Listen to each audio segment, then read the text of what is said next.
went to this so-called seance, and after about 6 weeks, they asked me what I thought, and I said, well, unfortunately, I think you're all round the bend, because you're seeing wonderful lights and you're seeing this, and I'm not seeing anything.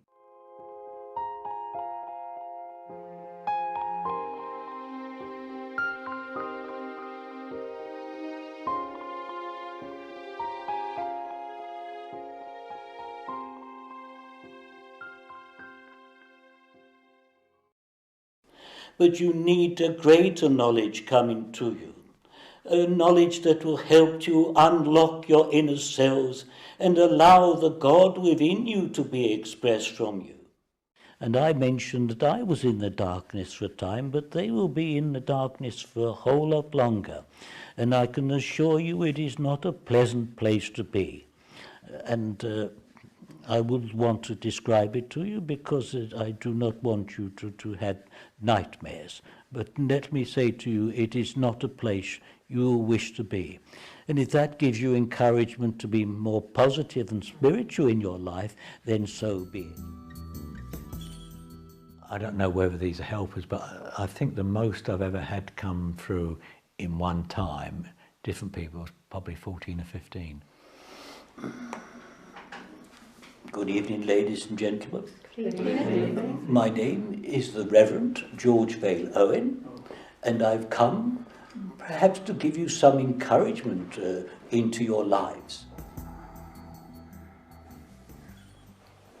Tom Edwards, come from Chatham. You know, you've heard of Chatham? Yeah, I lived there. Yeah, well, I worked on the boats there, you see, and my misfortune was to fall from a great bleed night. The chap I understand as being my guide is a chap called Blue Arrow. He likes making lots of noise, and he's very loud.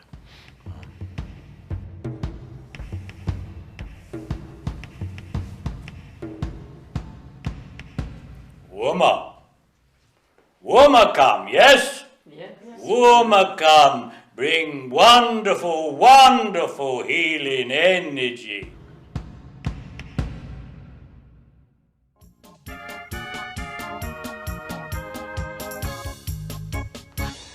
Watch you, me old cocksparrows, how you doing?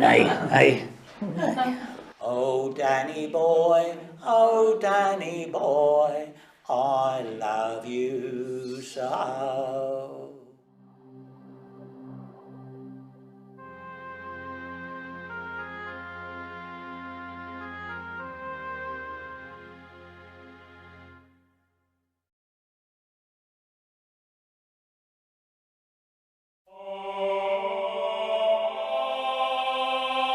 The teachings actually tell you that there is a better world than this.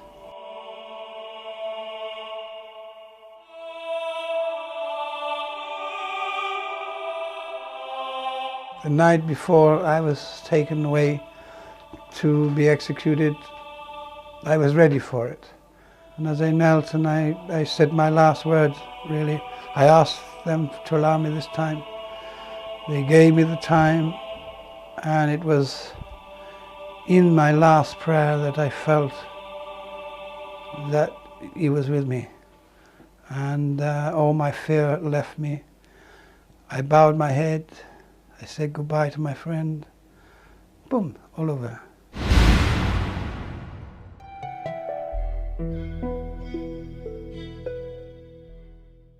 You know, I would tell anyone to come, no matter what their beliefs are. And I believe if they're suffering that much and they're in that much pain, no matter what they believe, they will come and give it a try. Good. Oh, there you go. Thank you. You're welcome. Meeting Paul was my miracle.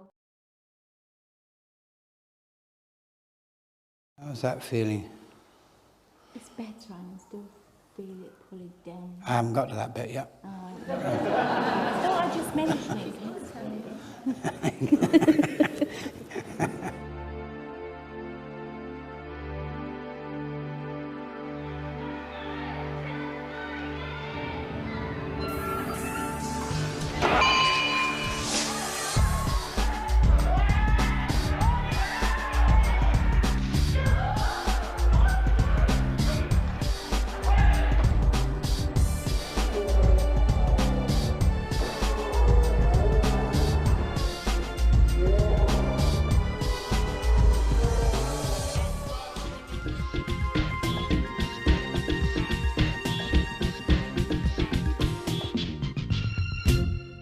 greatest thing is love, and I think you should all love one another.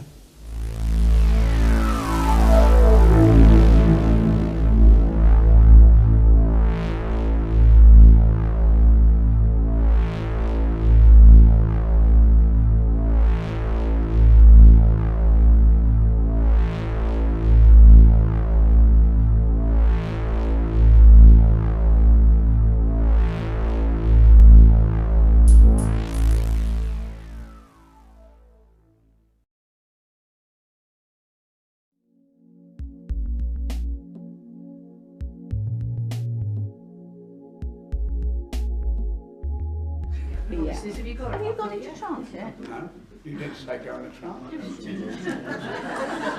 when did you tell me to go in a trance? I'm waiting for you to pop off, love. You can't stay here. Wait another 20 years and I'll be gone. Honestly, this man. How do you think I feel living with two men?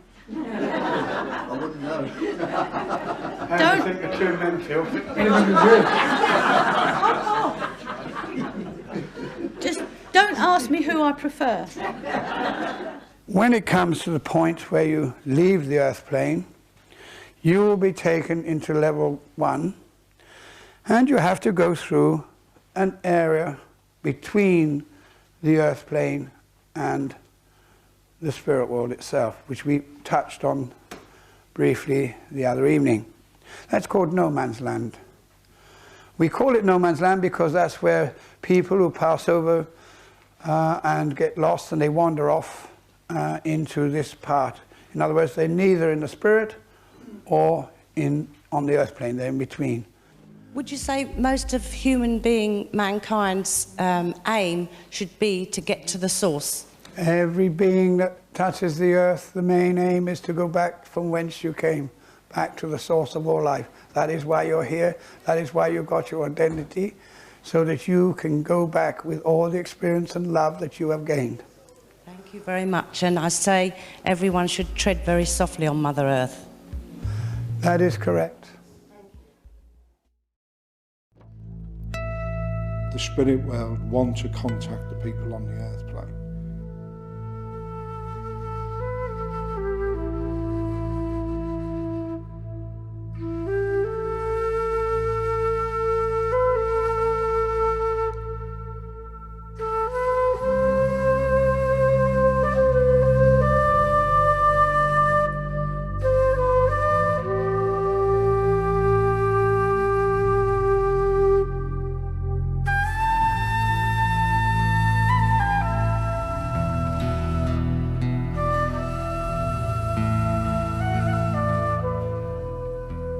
I was very young, I think probably 8 or 9 when I was first aware of anything going on.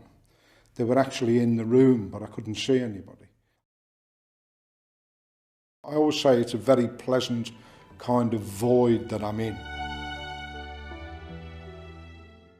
It is a long time since I walked upon the earth. But nonetheless, I lived my life in such a way that I believed there was a God force.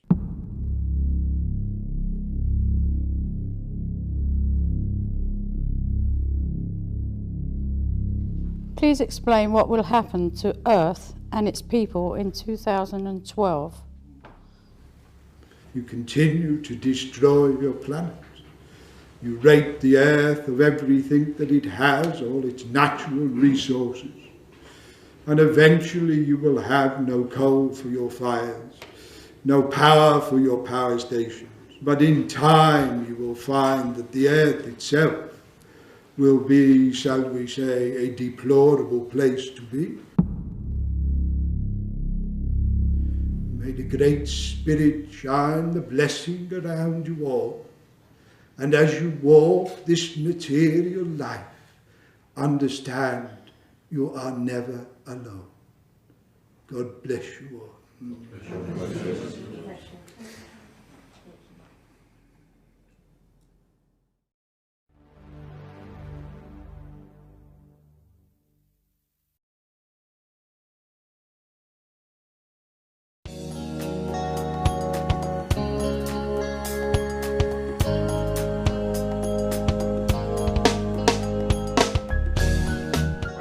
young man, and somebody said, you'll stand up here one day and do this. And I went, no, I won't. I don't do this for glory. I don't do it for money. I do it because I'm convinced 100% that the spirit world want me to do this. And that's why I do it.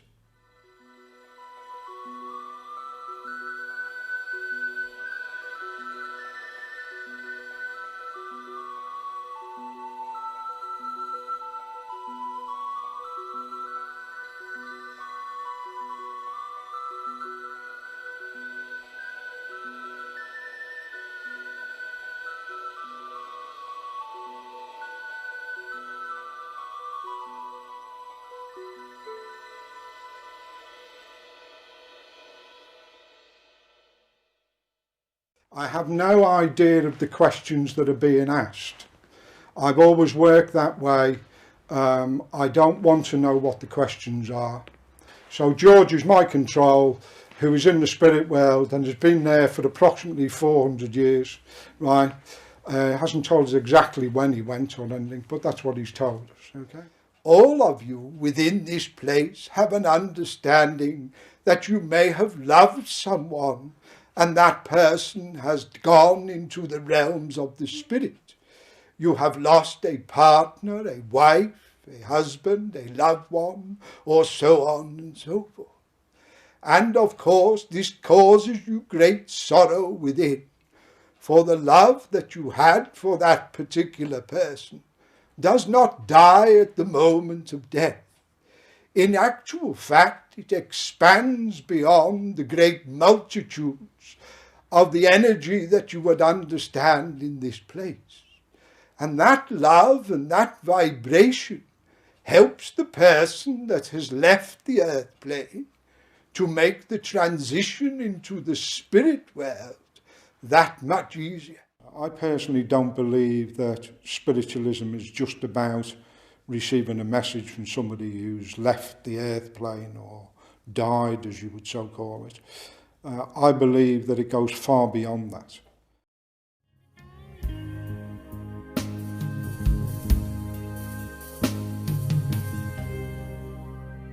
I would like people to be able to experience seeing Magnus working through me and the spirit world working through me.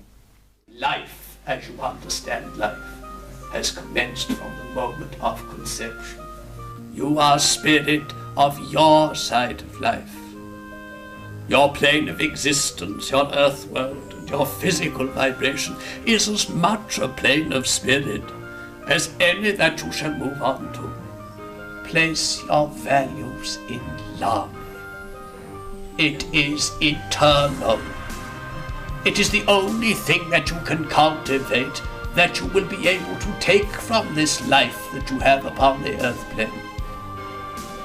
It is the thing that will draw you to those that you have had love for, and draw to you those that have love for you.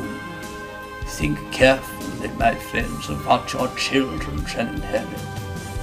Of our side of life, for those of us that once walked the earth plane, we are painfully aware of what you inherited from us. Do not place your values in material things.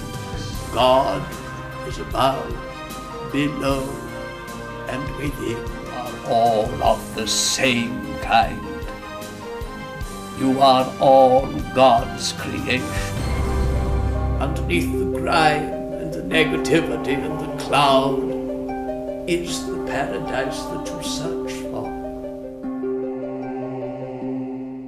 Yeah, I think I probably became aware of Magnus.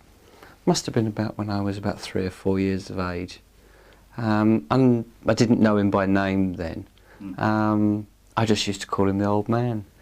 And in fact, probably right up until about 10 years ago, he was just this image of an elderly gentleman that I knew was a spirit that was around me and sort of helped me out at times and sort of told me things.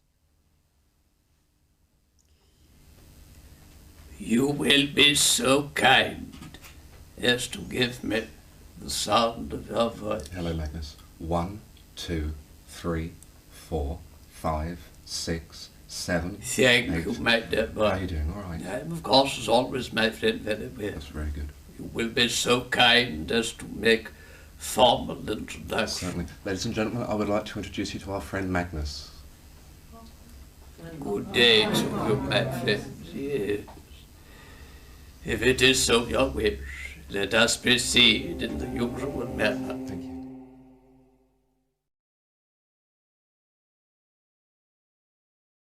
If people come to me and they say, well, you know, Magnus could be a figment of your imagination, or I've had people say he could be a secondary personality. Well, you know, if he's a secondary personality, I'm quite proud of him.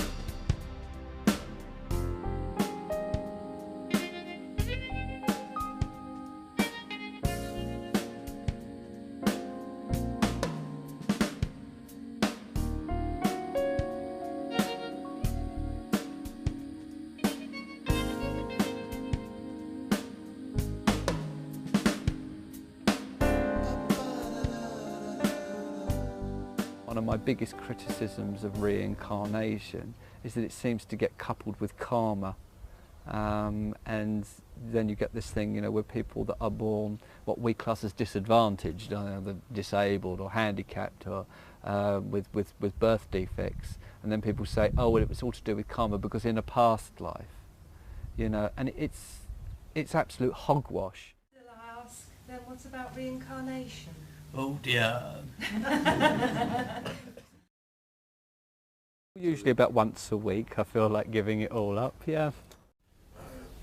Well, again, I don't wish to put us in a position above any of you on your side of life.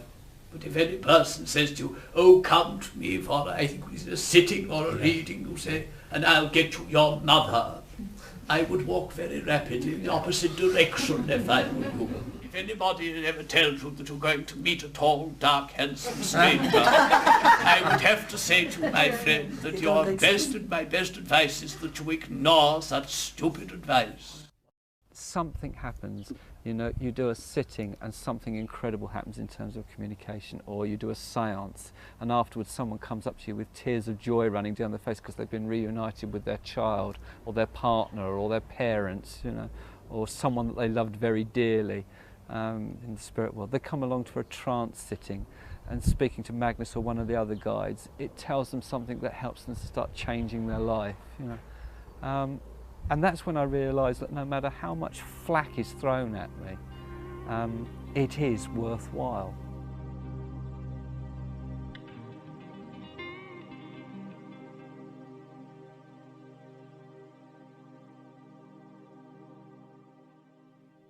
Do not think that I am gone.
when a baby dies and the spirit goes over, what is that baby spirit nurtured and mothered and looked after, and does it grow on the other side?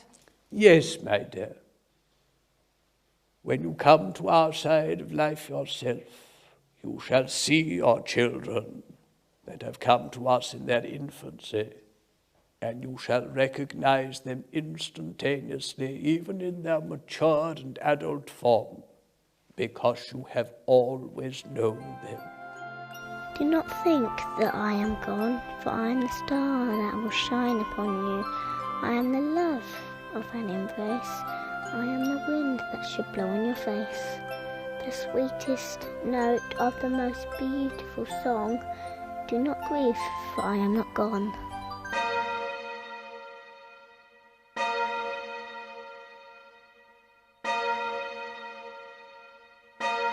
I did not believe, and I led a very unworthy life upon the earth plane.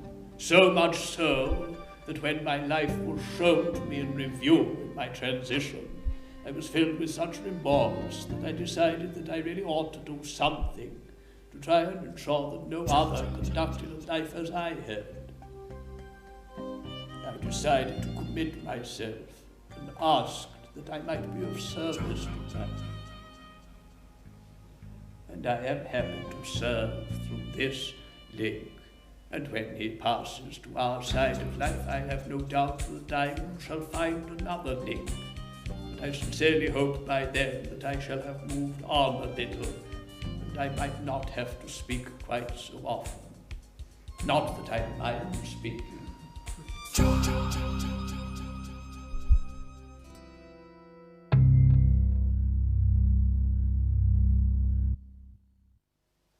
What you now refer to as the AIDS virus is not of natural creation.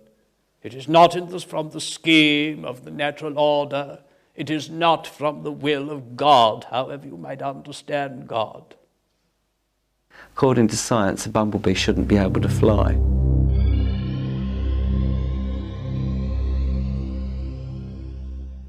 If you have spoken to the voice of a loved one, you know whether that is your loved one. No one can take that away from you.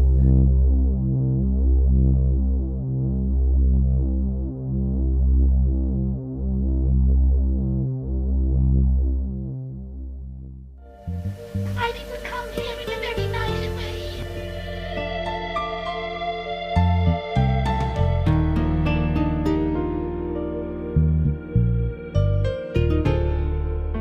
There's nothing at all.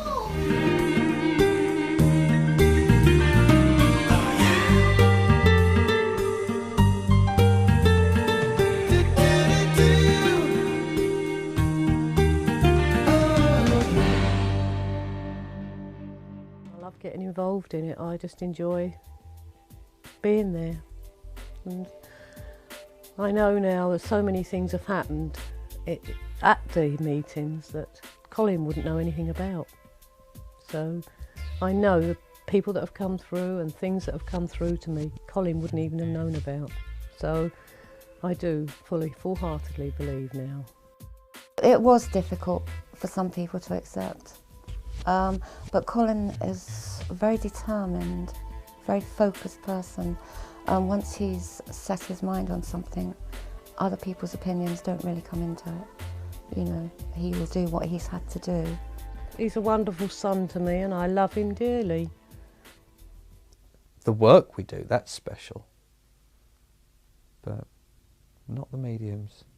We're just workers, or we should be.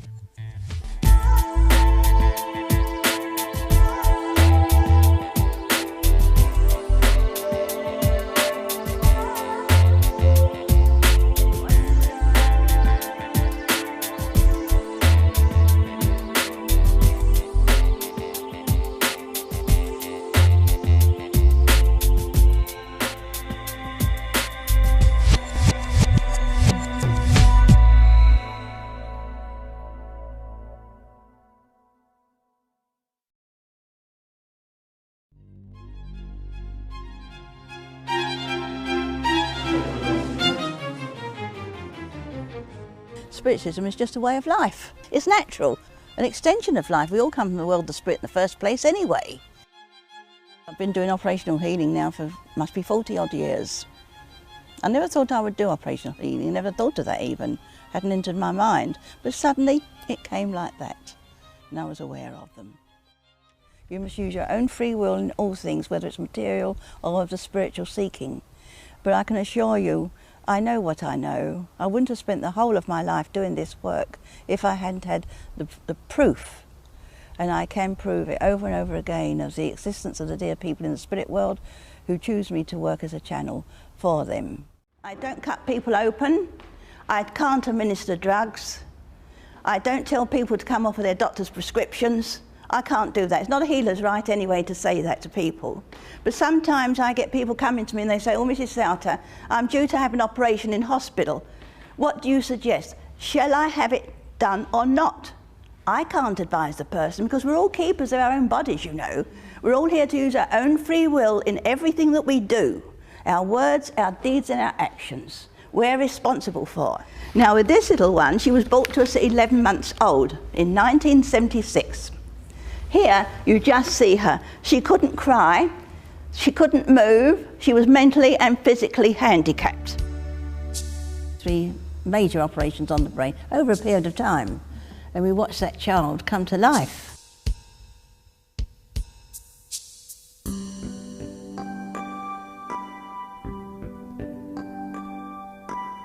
It was a wonderful, marvellous healing. I never thought that child would come to anything at all. But if you was to see the healing that went on with that little one, you would have been amazed. You wouldn't have believed what you saw. Because after the first operation, she sat up, the first visit to our centre, and there she'd been laying like a little doll. And then she sat up, she started to cry. Dr. Barry said, "Just a moment, my friend, you're going to hear this little one cry." And she just opened her mouth and she just bawled and bawled and bawled. And the final wonderful thing happened. We watched that little one climb up the stairs, unaided, to our other centre. Then we knew she'd be all right. Hi, my name's Paul Barker.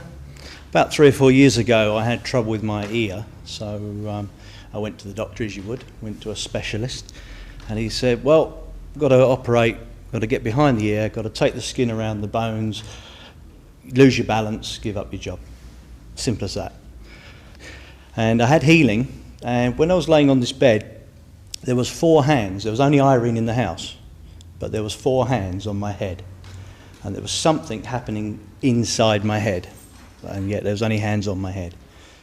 About a month later, I went back to the doctor, the specialist, and he said, "Yep," he said, "you've got to have this operation. I'm sorry, you've got to go through with it." He said, "I've got the scan here." He said, "But I will give it another look." And I went down to the surgery, and he put a microscope in my ear and pulled out a great big lump of skin about the size of a chickpea out of my ear.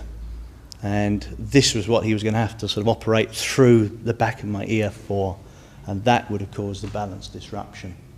So I can say wholeheartedly, you know, I was very grateful.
in those days a post office man. He was an engineer actually, not post office, for BT. And he came and he was suffering very badly with asthma. And he was in danger of losing his job. He'd had asthma for 21 years.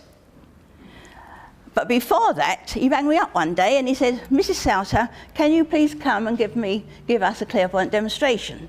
I said, you know what it's about? Well, he said, not really. He said, but I was going to have a magician, but they wanted £12. But a lot of things she said that did ring true.